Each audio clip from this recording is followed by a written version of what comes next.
Well, good morning, everybody. This is John Pettengill, and I'm hosting the third of the four-part series on right-sizing and decluttering. So welcome to those that have put themselves in the queue and attending. You can hear me. I have the control of the microphones, so if you have questions or have information, we'll go over that here shortly, but just know that you have control over whether you want to be seen on video or not. If you open up the menu bar, you can see that you have the control over your microphone or over the video. So if you want to be seen, then you can do that. If you just want to be a picture or whatever your default is, then that's your choice as well. I see that Ruth has raised her hand. Thank you, Ruth. We'll get to you in a moment. And I just want to go ahead and get things rolling here. So as we proceed through this third of four sessions, we'll be lining up to finish up next week for the four-part series, and then we'll start over again with session one. So I'll be going over everything today, and I have some polling questions that we'll announce as we go through this, so you'll be able to interact. And Brett is on the line as well. He'll be monitoring the chat window. So if you have information or questions, he'll help monitor that and then chime in if he has any, if he wants to interrupt or get my attention, so to speak. So without any further ado, we are in session 3 of 4. So let's go ahead and get started. And all right, so what I wanted to do this time is start off with a welcome or welcome back. And so I can see that we have a number of people on the line. And so what I'd like you to do is raise your hand now, just to let me know that you have availability of that tool. So Ruth obviously has been able to figure that out. So I always like to practice raising your hand online. So that is something that can be done from any of the devices. You just have to find out where the raise hand. Typically it can be in the participants window when it's open. And then when you scroll over your name, you have the ability to raise your hand, or I think it's listed at the bottom of the participants window. And you access that by heading over to the menu bar that's usually on the bottom of the computer. It pops up when you hover over it. All right, so what I'd like to do to start is let you know that we have the chat window open, so feel free to have that chat window and put information in there, and Brett will be monitoring that, helping me out. But I wanted to start today with a polling question. So what will happen, I'm going to launch the poll, and there's the question that's on there, and I'm going to ask this question: how many sessions of the 4 sessions that we have for right sizing and decluttering are you in attendance? Is this your first, your second, or your third? So if you'd like to just take a moment, I've got the poll up and running, so go ahead and answer your correct part. And thank you. It looks like people are checking in, showing me that they know how to raise their hand. That's always great to know that we've got active participants. Thank you so much. I'm going to go ahead and lower your hands as I see them come up. So thank you. All right. So we had a few people check in and understand that part of it. And you can see that I've got an active poll. I'm going to let it run for another 15 seconds or so. So looking to see how many of you are just joining us. 22%, it's their first one. Now 30% are attending their second one, 36%. And number 3 is like 45% have been to all 3 of these. Well, that's great. So obviously we're doing this online, the grand experiment in how to host things and be part of the active part of the community. So that's what we're doing here. So thank you so much for attending to that quick question. I'm going to go ahead and end the polling. At least it gives me a sense of where we're at, how many of you have been here.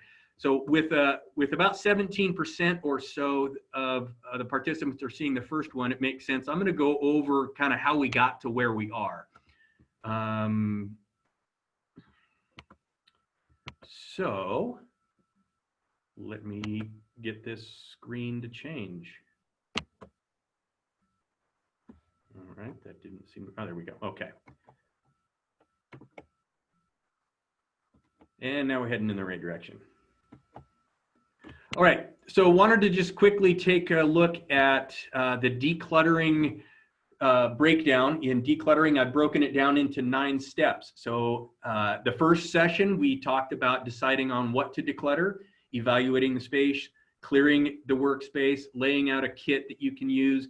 Today, we're going to go into depth on number of steps 5 and 6 in understanding how to tackle the area and a plan of attack on basically doing the grunt work. And then in the actual declutter. So we're going to spend some time today talking about those 2 components. And then the final session will take up steps 7 through 9. All right. So I'm delaying here because I'm getting my computer to react to my button click. Go on. It seems to want to go there we go. Okay, so one of the things that's useful for everybody, so if this is your third one, second one, or first one, if you look at the website on the video archive, this is a great place that you can interact with all of the things that the Janelle group has done with Janelle Moves Made Easy. I've been doing the decluttering. So if you go to that website, you'll see the archive. So if you want to catch up or revisit any of the stuff that we're talking about, you'll be able to find that information there. On the first session, we talked about what is your elephant or your frog. So the thing that you really want to tackle, that elephant that's in the room that you have to kind of deal with. And the frog is the worst part of that elephant, the thing that you just, it's yucky, you don't want to deal with it. There's emotional attachment. It's stuff that you don't want to have to deal with. So we talked about that component in the very first session. We talked about setting SMART goals and being able to attack it from with a plan in mind. And then we talked about the obvious things that we tend to overlook, or what are the obstacles that are going to confront me as I tackle this project or any other project, depending on how large the project is, how involved it is. So we talked about obstacles. It's always a refresher for me to remind myself that the goal is here for what we're doing is to increase the quality of your life by helping you connect with how you think, feel, and behave with regards to your stuff and the choices that you make. So that's our goal here, is to help you make different decisions, not that they're better, just different decisions about that. We talked very quickly about having a specific SMART goal, which is specific, measurable, ambitious, realistic, and timely. And we threw out the idea that if I were to want to declutter my house by the end of the week or by tomorrow, that's not a realistic, it is specific, it's measurable only when you get it all decluttered, but it's just not realistic, it's not timely. So versus having a more specific SMART goal where you're kind of identifying each of these pieces. I'm going to declutter my home office by spending 30 to 45 minutes each day this week until the task is complete, and I'm going to have a nice reward at the end. So that's, again, an example of a really good specific SMART goal. As you lay out the thing that you're trying to tackle, how are you going to deal with that? So just very quickly reviewing what we did in step 3 is clearing the workspace. We just looked at when you are decluttering, you are going to make a mess. Prepare for that. So what you want to do is have a plan on, okay, I'm going to declutter my home office. How am I going to stage things so I can see things out in the open? And today is going to be a nice connector to why we set this up and create a nice open workspace. So whether it's an adjacent room, a table, a sheet out in the lawn, somewhere where you're going to be able to control things that are coming and going as you go through the stuff that you have to deal with. Step 4, we talked about laying out your decluttering by basically looking at a kit you can establish by essentially creating a set of labels or categories that make sense. And when you start to employ these categories, it will make more and more sense. So it's kind of one of those things where the more you use it, the more comfortable you become with the categories and how you can manipulate them and utilize them to maximize the results that you're looking for. So we went over a whole bunch of possibilities. Keep, is it something I want to keep because it's a frequent use item, an infrequent use item? It's a seasonal thing. Am I recycling it, throwing it away? So creating a series of cards that will allow you to kind of lay things out in an organized way in the space that you're looking at. So we had shown you some examples of that. on how you can get fancy or just a piece of paper with these words written on them. However you want to approach it is up to you. And that takes us to the second poll question that I want to launch. So those of you who have been here for 3 weeks, 2 weeks, or your first week, what I'd like to do is just get a sense of where are you at with your decluttering needs. Sorry for that, that went away, and let me back things up. So the poll question I'm going to launch here is a multiple choice question very quickly. So we'll spend about a minute or so. Which describes your decluttering needs as you come to this series? Is it, there you go, I'm overwhelmed, I'm drowning in clutter. I have a lot of clutter, but I just need to know some tools about it. Or minimal, I have a good hand on it, but I just want to learn some better tricks or some new ways of thinking about cluttering. We'll let that run for about 30 seconds or so, and we'll get a sense of that. I'm just going to check in with my chat window. There we go. Oh, it looks like we've got Patty outside in her backyard. That's awesome. All right.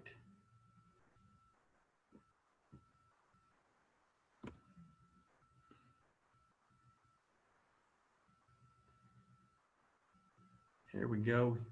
We got 6 more folks. If you're trying to answer the polling question, it will just take a few more seconds. We'll give you a chance to do that. And as you can see, as things are laying out there, people have a lot of clutter, but over 60, now we're at 63% of people that are in that category. And the folks that are overwhelmed, what I think will be really useful, especially if you watch the entire series that we've done, is some really sound tools and ways of thinking about how to deal with your clutter. And that's, of course, why we're here today. All right, so we're 90 seconds in. I'm going to go ahead and shut off the polling. So thank you for all of those that did participate. That helps guide me in my understanding, and it helps us get to know kind of what's out there. What are people dealing with? So 63% of people have a lot of clutter. Only about 20% or so are in that window of I'm overwhelmed, which, knowing that you're overwhelmed, it's a place to start and we can move on from. Okay, so let's dive in. So in the next step, why is my computer fighting me? I don't know. I see, okay. So what I'd like you to do is talk about understanding the area that you're working in. So whatever you're decluttering, if you start at random and you just walk in, say I'm going to use my home office as an example, which is usually pretty cluttered, even though I do this for a living. So I walk into your space, so it could be whatever space it is. If you start at random and just say, I'm going to open my drawer, then I'm going to go to the closet, then I'm going to, so if you do this very randomly, it can become overwhelming and confusing right out of the gate. So one of the great ways to deal with that is to break it into, as you can see from the grid box over there, just take those items and break them into a 3x3 series. So make the space more manageable.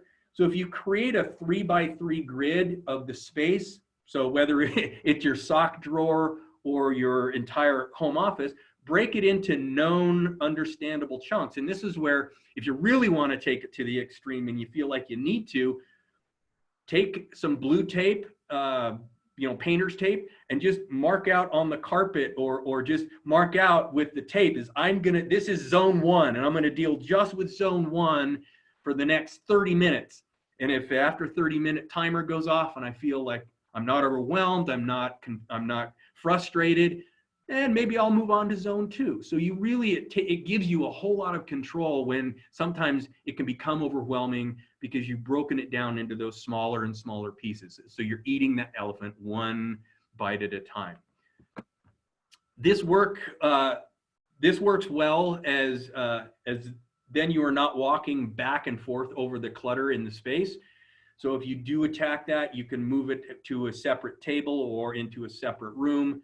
That really allows you to focus on those areas as you go. And that's really the whole point as we do this process, is making it manageable and looking at paying attention to your awareness and how you're feeling, and looking at making that awareness part of the process. So as you are doing the decluttering and you connect with certain items, or you're just you're aware that I'm getting frustrated, that I'm snapping at my sister who's here just to help me, or whatever the scenario might be. Just to be aware of that and to just check, oh, you know what, I'm ready for a break now, or I need to stop for the day. This gives you a lot of that control, because you know if you've broken your space into that 3x3, that 9-box series, then you have a lot of control over that.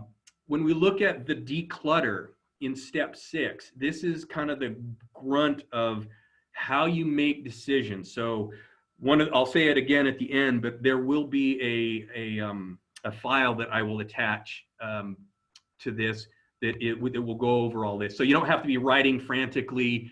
So this will be available both here online, and I can send it out to everybody as an attachment in an email. So we'll make sure you get this information. So as you go through the space, in order that you've selected, so zone 1, 2, 3, 4, and you place each item into one of those sorting categories that you've created, you're setting yourself up for making really profound headway through the decluttering process. So as you go through that space, you break things apart, you break them into smaller pieces. And if say you have a to be filed bin and it gets full, well, then you just have to problem solve that little thing. It's like, I got way more filing to do, but my filing bin, all right, well, go get another bin or set this aside, put it in a separate box. So just clear that so that you at least are accumulating like items. And if you have to take it to an alternate space, so be it, you just adjust. You want to work your way around the space, as we talked about in the 3x3 grid. Looking at item by item, because ultimately, you know this as well as anybody, pretty much only you have that decision-making component within you to say, do I want this? What are the questions I need to ask about needing this or wanting this in my life? And that can usually only come from you, the source, the person that needs to be doing the decluttering. As much as I would love to declutter my mom's house, she would not be happy with my choices to declutter her house. Only she can make those choices. Remember the big picture, ultimately what you're trying to get to. If your goal is because you are downsizing or moving your current living space into a smaller space, that decision-making tree and your ultimate goal is different than if you're just doing a little bit of cleanup. You've got a garage that needs to be decluttered. That's a lot different than having to downsize. So just keep that in mind. What is the goal that you set, your SMART goal from the beginning? Because having that in mind helps you. All right, so here's a bunch of questions that are on the worksheet that will be attached, but I want to go through these really quickly so that you can kind of get a sense of the types of questions that you can make yourself aware of. So is it yours to decide about, like I was talking about? Is this something that you have the decision-making authority to make? And again, relationships and partners and having to make that, only you can make those decisions. Do you need it? Is it, does it serve a specific function that can't be done by anything else? When did you need it last? Did you know you owned it? So you're going through, it's like, oh my gosh, I have 3 of those things now. So a lot of that. Do you like it? Is it something that brings you joy? Is it just something, you know what? I don't need this thing that hangs on my wall, but I really like it. So again, playing that decision-making tree and asking all of the right questions will help you know very concretely that I have made a conscious choice about these items. And you can justify that through asking yourself these kinds of questions. Are you keeping it because of guilt or obligation? That's a huge component. Are there emotional components to those items that you have to pay attention to? Would you like to buy it now if you saw it? That's a good question. Does it add value to your life? Does it have, do you have the space to keep this item? As much as you might want it, perhaps that, I don't know, what just popped into my head was a table saw as a woodworker. I might really like to keep it, but I don't know if I have space for it. So again, decisions that help you clarify. Do you want to maintain it, clean it, store it, etc.? Does it fit your vision of your lifestyle, your new lifestyle, your changing lifestyle? What is the worst case scenario if you let it go? Can you live with that? So having those deeper conversations and sometimes engaging other family members and connecting to other people that are close to that object or that concept can help you make that decision. Have that conversation with your sister about those items that you thought that you know, it was your mom, so you and your sister have items that you want to share. Having that conversation with your sister about letting those things go. Does she want them? Do any of the cousins or grandkids want them? So all these things come into that scenario and having those transparent and open conversations. Could you borrow it if you needed it in the future? That's a great one. That's one that kind of saved me. I used to be a woodworker and I had lots of tools. And when I downsized to where I'm at, I was like, well, wait a minute. I have friends that have tools and things that I can use. So I learned how to adapt using that strategy myself.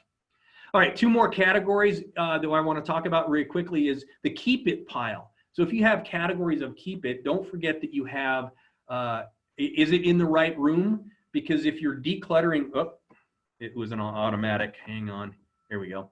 If it's something that you're keeping, but it just was in the wrong space, something that needed to go into the garage, the sewing room, the kitchen, that's a different room keep it kind of pile. So just, wow, it's really on a, there we go, let's go back, there we go. So if not, it's out of season. So again, I'm getting caught here. Is it something that needs to be mended? Is it something that you would like in the keep pile? Try to place like with like options. So as you continue to organize those keep piles, you can further categorize things. So all the trousers that go together, all the pens, so you get the sense there that you can just continue to categorize things until it meets your needs in the keep it pile. Because those are things that are going to take up space, and you want to organize those things as you can. All right, the get rid of it pile is kind of a catch-all, and then how you choose to deal with that is there's lots of options. Of course, our options are limited a little bit because of where we are with the stay-at-home. A lot of our places to go give things away and give them to charity are temporarily closed until we get past the shelter in place.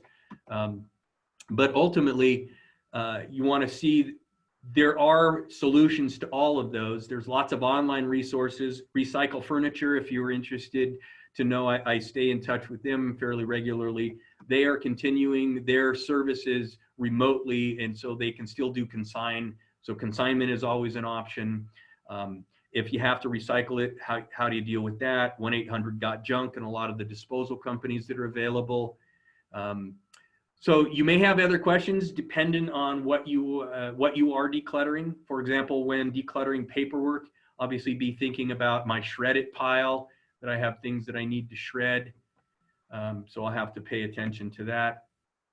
Apologize for the all the slides jumping around. It's on a timer that I thought I had turned off. If in doubt, go through each category and find the best fit for what it is that you have.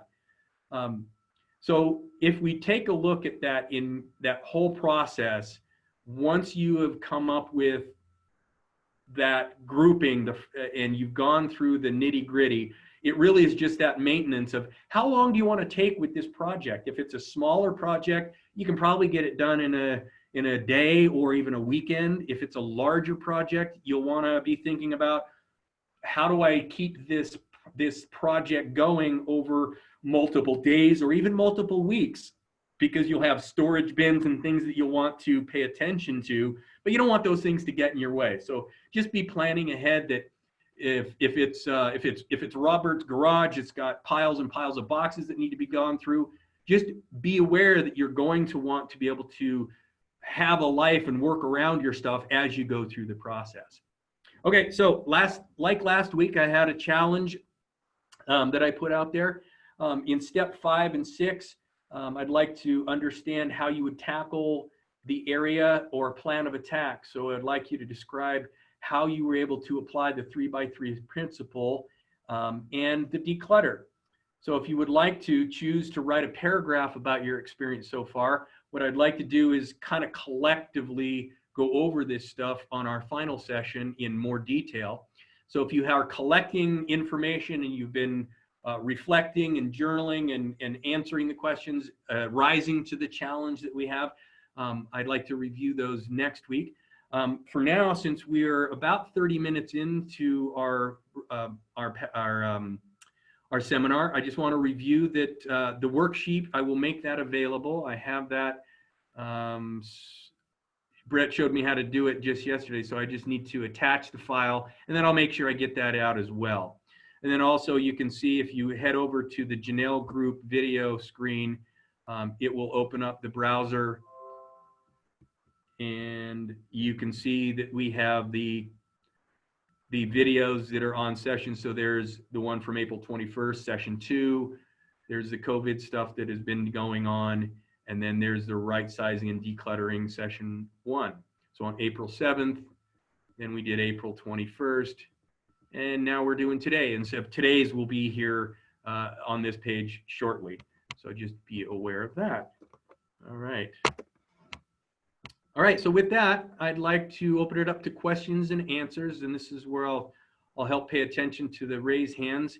So if you have any questions, if you would like to chime in about your experiences over the last week or so, please let me know about that.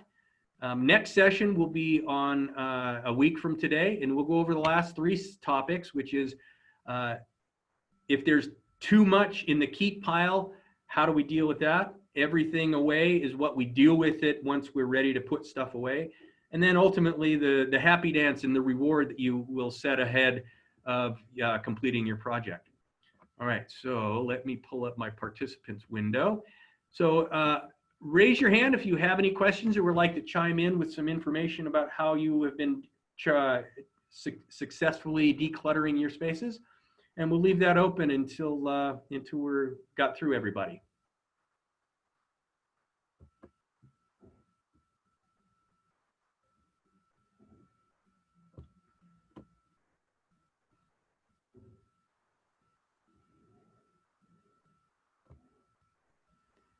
All right, thank you, Brett. It looks like he's popped up in the chat window is the challenge assignment that I just talked about. So it's available there. So you can click on that and download that onto your device, and you'll be able to see all the information I talked about, that list of questions.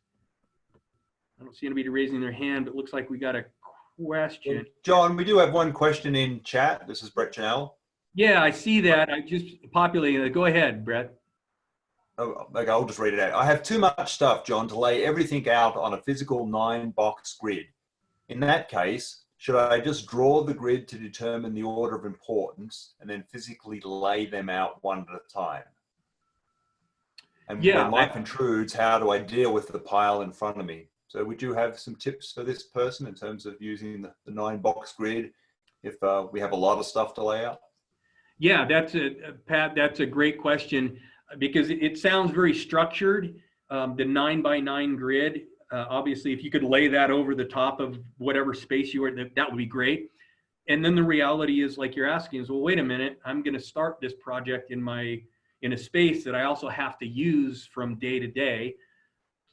What I can tell you is, as you set up the categories and the spaces on where you're going to put things, that ultimately becomes the driver of the reorganization of things. So for instance, what I'm describing is if I were decluttering my kitchen, which is what I'm going to be using like multiple times a day, what I might consider is, all right, let me set aside some of the categories, which are things that I know that I want to get rid of first. So I would set out boxes for donate or go to another space, or some of the things along those lines. So I can spend the bulk of my time to start with going through my kitchen. And even though I might not have done it in a 9x9 grid, I might, again, the whole 9x9 is really just about a thought of organization. So I want a space that I'm going to call zone 1, whether that's in a 9x9 grid or my refrigerator is zone 1, I'm going to deal with my refrigerator. My cabinets above the sink are going to be zone 2. So you can break things down in that sense. So as you go through those zones and you go through the items, you put them in correct categories, and then it's at the end of the time that you've allocated to do your decluttering. You just have to think about, well, okay, now here's the stuff that I have chosen to move out of this space. Where can I put that? Where can I stage that for future elimination? So if you're creating a pile of items that are going to be donated, can you set aside some space in a spare bedroom, in a spare closet, out in the garage, someplace where you can know that this is a bag of things that are getting donated. This is a box of things that are going to the children's home. So think about those items, that way of creating a strategy behind decluttering and then moving on with your life. I hope that was a good answer that helped you. And then I also say, do you have any contact information for eBay, et cetera, organizers who will do the marketing, packing, and mailing for items I want to sell? There are some folks that have that ability that will do that. I know that they're being inundated, having spoken with a couple of these folks. Because of where we're at, they're moving more online. So I guess my immediate recommendation is to search online for those types of estate sale services that do online auctions and things of that nature. Reach out to them, get a feel for who they are as a person, as an entity, as a business, and then choose wisely on how you feel like they operate. That one might actually be a good topic for discussion in the future, is what are some of the qualities to look for in working with people with the estate sale grouping. So great question. All right, do we have any more?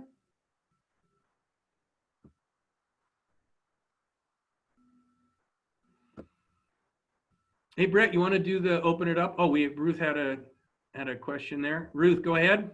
I don't have a question, John, but I was just thinking about the questions that you gave us for last week.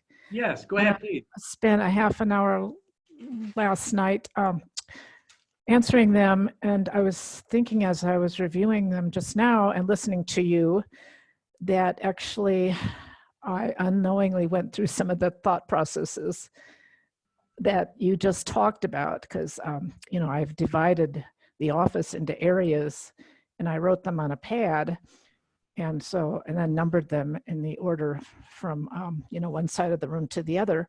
And then but this last week it was the CDs. I had a few in the office and I had a bunch elsewhere, so I decided I would organize those and decide which ones to get rid of and which ones to keep. So I didn't do what I learned from this, though, is that, well, of course, I need a lot more room than I have, so I have to be very judicious about the space I have. And then I have a 14-month-old dog running around, right? A golden doodle who wants to grab things. Right, you want to be part of everything. Sure. So I was using the end table in the great room, but I've decided, I did use that, but when she got back from her walk, it was a little bit of a problem because she was nosing around. So I decided in the future I should use the big dining room table and actually use labels before I start instead of after I was finished, because I was just kind of eyeing them as I was going through them, and I put them into a keep file and then into a donate file. Okay. I made it very simple, but then I decided this next week I've got to go through them again. But I have so many CDs that I have not used or listened to for years, right? Even though I like the music. So I had to make the decision in my mind: am I going to use these, or can I find another route to listen to this kind of music? That was one of your thought processes. And I know that there's Pandora, and then there's another one. I forgot what the name of it is, but you have to. Spotify. Yes, you have to have an account, I think, with them. That is true. Yes. Not just a name and password, or just a username and password. So I use Pandora, but yeah, you can get almost any kind of music on there. But you have to have. I guess you can use Wi-Fi with that instead of just use your data from your cell phone. But anyway, getting back to the point, so I was kind of going through all these processes without knowing all your information. And so I decided the next time when I take a section, go to a bigger space like a table and then label the areas and then put them into the areas. And meanwhile, I go through the process. Am I going to use these even though I like the music or whatever it is, even though I like the book? Am I going to use it again, or do I really like it? And I'm finding that, yeah, I like a lot of these things, but I'm not going to use them. If haven't used them in a long time, I think I need to get rid of them somehow, because that's part of the decluttering process. I remember Sarah Felice said this: if you're not going to use it, why are you keeping it? Just putting it away somewhere, and it takes up storage space. Right. So that's important. Thank you so much, Ruth. Yeah.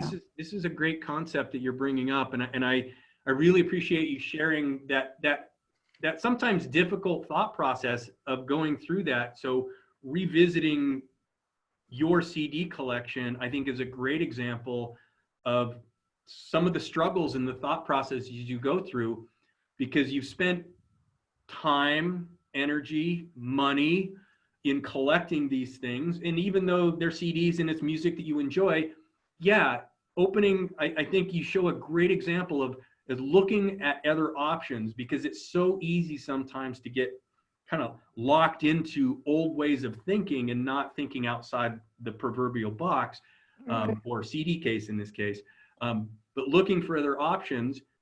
But, it loops me back around to that concept that once you have gone through and like you're experiencing, sometimes you need to go through things, sometimes more than once. And that's part of next week's talk of going through things again, but realizing that, and the other thing I wanted to celebrate that you recognize is that this process, it's not rocket science when you think about the process and what you're trying to accomplish. I just want to congratulate you in just making those kind of logical connections on, all right, well, how would I organize this? And your mind just locked into, well, I'm just going to take this space and then that space. So that lines up with essentially how our human brains tend to want to think and organize things. Once we give them that ability and that structure, it's kind of like lighting an open field of grass. It just takes off because it can feed on itself, and you get a lot of confidence knowing that you're headed in the right direction. You're making really smart decisions about what's coming.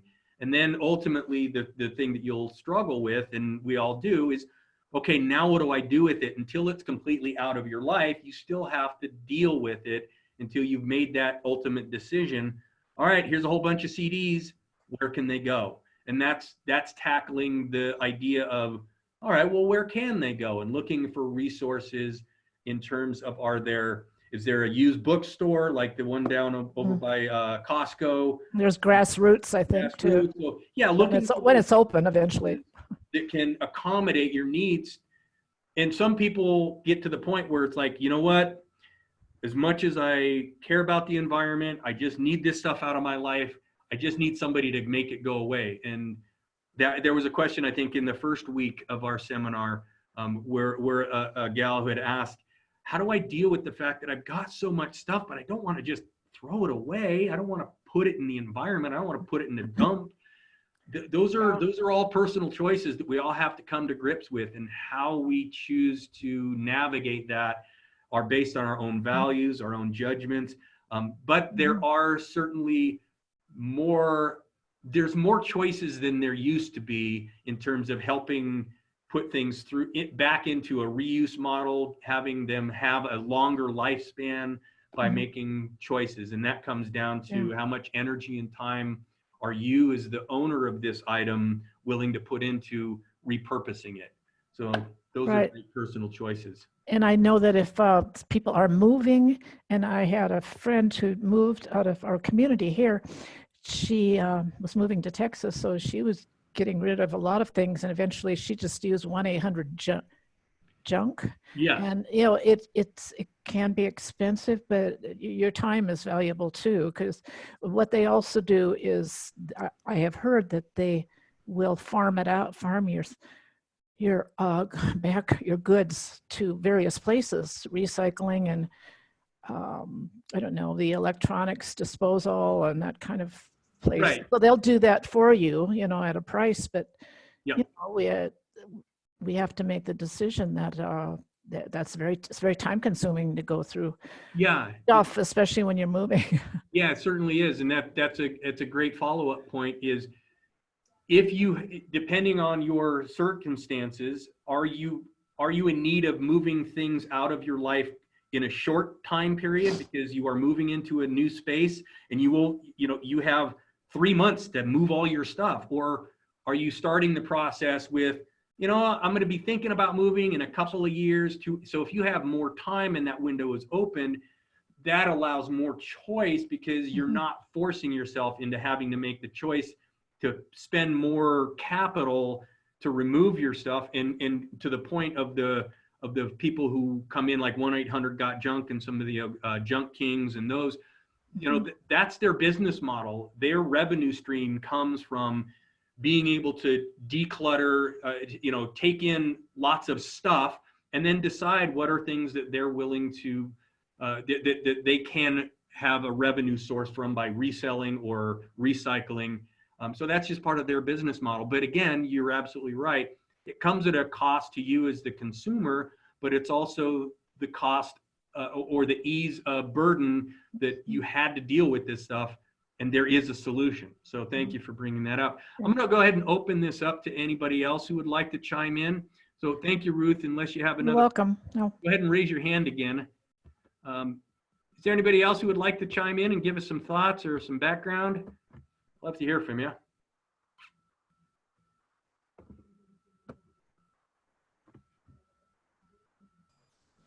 Hey, John, how about I just unmute everybody in case people are trying to work out how to unmute. So I'm just going to unmute everybody. So just stay quiet if you don't have anything to say.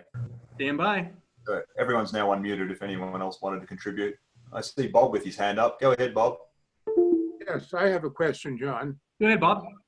Due to the fact that we lived overseas for 18 years, we have thousands and thousands of slides and 4x6 photos, and they all have some meaning to us, but we never look at them. Okay. And so what do you do with this? Our kids don't want them, of course. And I just hate to get rid of them. They're part of our life, but we don't use them or look at them. Okay. The suggestion that comes, and I love this because when I first came across this option, hey, Joe and Lois, one of the things that is, there's different strategies to this, and it takes time and effort, Bob, to deal with them, but I totally get it. I have hundreds and hundreds of photos of things that I've done in my lifetime, so I get that. What I've learned to do is to put those photos in a place using some form of technology, if possible, so that I get to see those things way more frequently.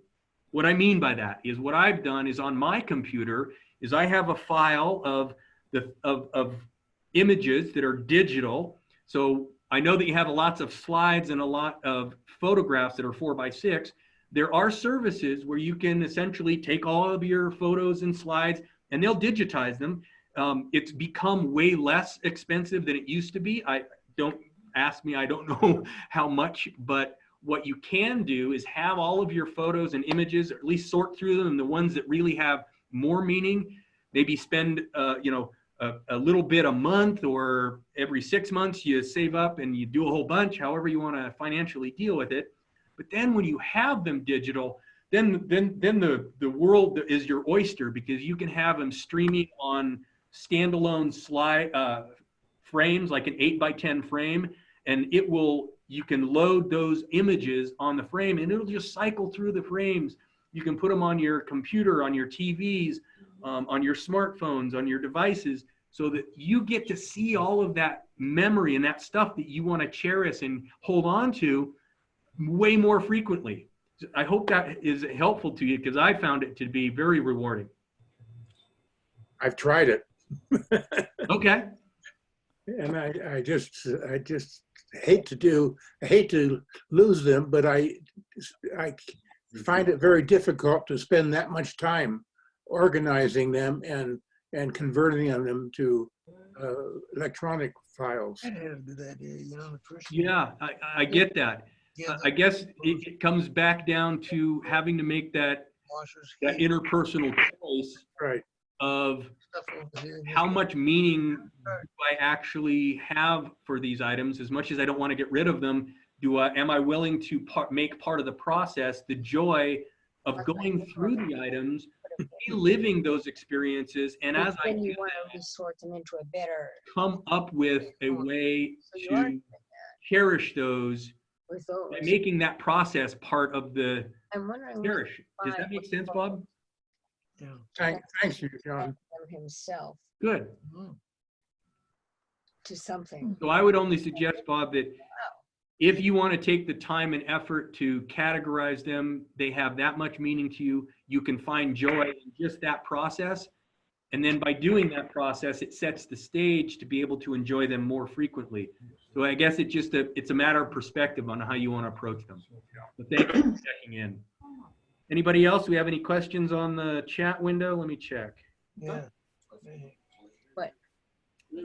All right. What do you have? Mics are still open. Anybody like to chime in and share? That was a good question, you know. Were you so busy that you couldn't scan them or? All right. no? Well, I just want to remind everybody that if you open your chat Zoom window, you'll see the R&D 101 challenge assignment, which was just to reiterate a couple of questions regarding here they are. Regarding the assignment. There we go. I had to move that out of the way. So that document is in the chat window. And so what you've got is the ability to look at this strategy and see if you want to apply it, if you would like to chime in next week with how you have used this strategy in helping you move forward in your decluttering chores. Trying to think if there's anything else I wanted to chime in with.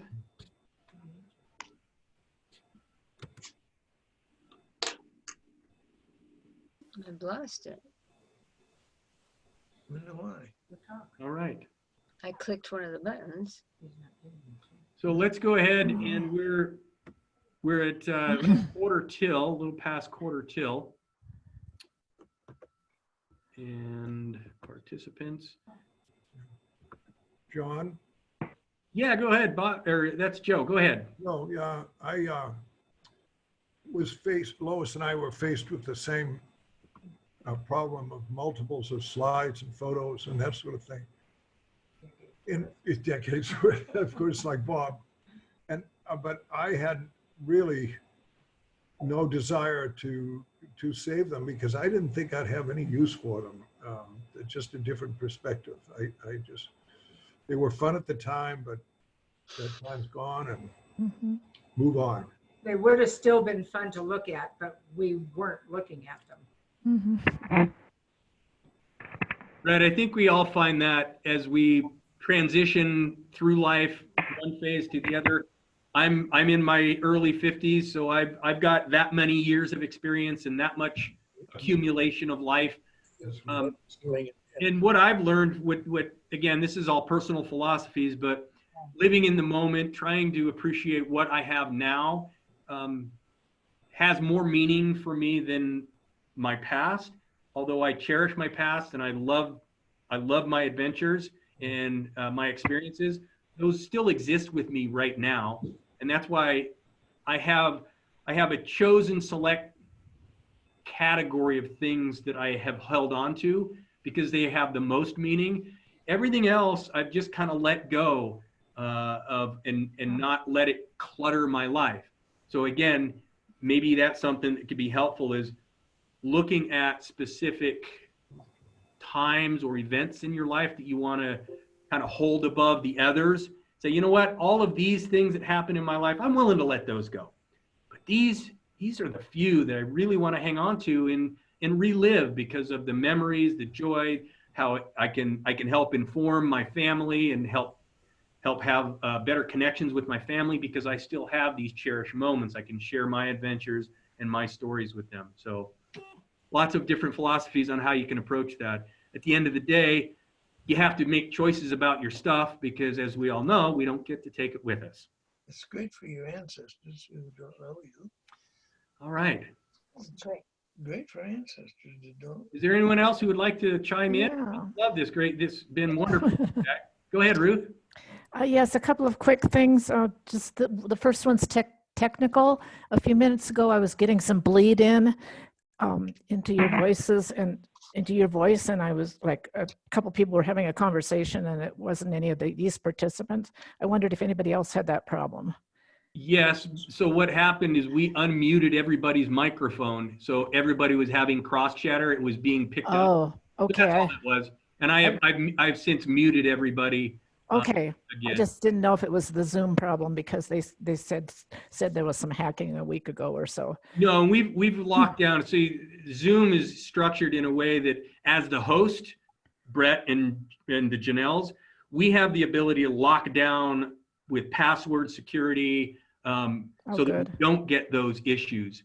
Okay. What happens is hosts don't lock their system down, and then it's open up to hacking. So Got it. Okay. that's a good question just to educate everybody about those issues, because yes, Good. they do exist, but it's up to the host to Okay. initiate those. It's not up to the participants, then it's up to the host. Exactly. Okay, Yep. and the other quick comment is that sometimes I think to myself, that I like a lot of things, even though I'm not using them, but then I think, what if a hurricane happened? What if we had an earthquake or flooding and we lost everything, or a fire? It would all be gone anyway. And so that's kind of why I'm thinking of Bob's comments, his discussion about he wants to keep a lot of things. And I have some things that I feel that way about too, but then I think, well, you know what? I could lose everything next week and it's some natural disaster. It'd be gone and I'd have to accept it. So that's another way to look at it as far as deciding what to keep and what doesn't. Right.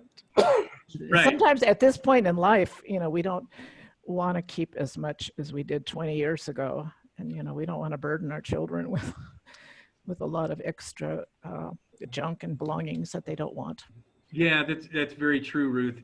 And it just reiterates that notion of taking the time to deal with your stuff and not being forced to deal with your stuff is a great message. So the more time that you have in advance of making choices, the better off you're going to be, because I think we could all imagine being in a situation where all of a sudden you had a limited amount of time to have to deal with your life belongings. That can be a lot more stressful and create more issues versus taking your time. Returns them to you. Yeah. Good. Right. And how much? All right, we're about 7 minutes away from the hour mark. We've gone through quite a bit of content. So I'll make sure that the email goes out so that the attachment that is in the chat window is available to you in your email. So if you weren't able to get it, once everybody is signed off, I'll be able to send the email to everyone. So it's in your inbox if you didn't get a chance to download that. With that, we've got another session next Tuesday, which will be session 4 of the 4-part series. And then we'll just start fresh on May 12th. We'll start again with session 1. And you're always welcome to come and join, even though you've seen the content. We'll have people's interactions. You're welcome to just continue enjoying what we're putting on. And then just a reminder, if you wanted to see the videos, they're on the janellegroup.com/video website. So with that, I want to say thank you to everybody for attending. Brett, did you have any sign-off information you wanted to share?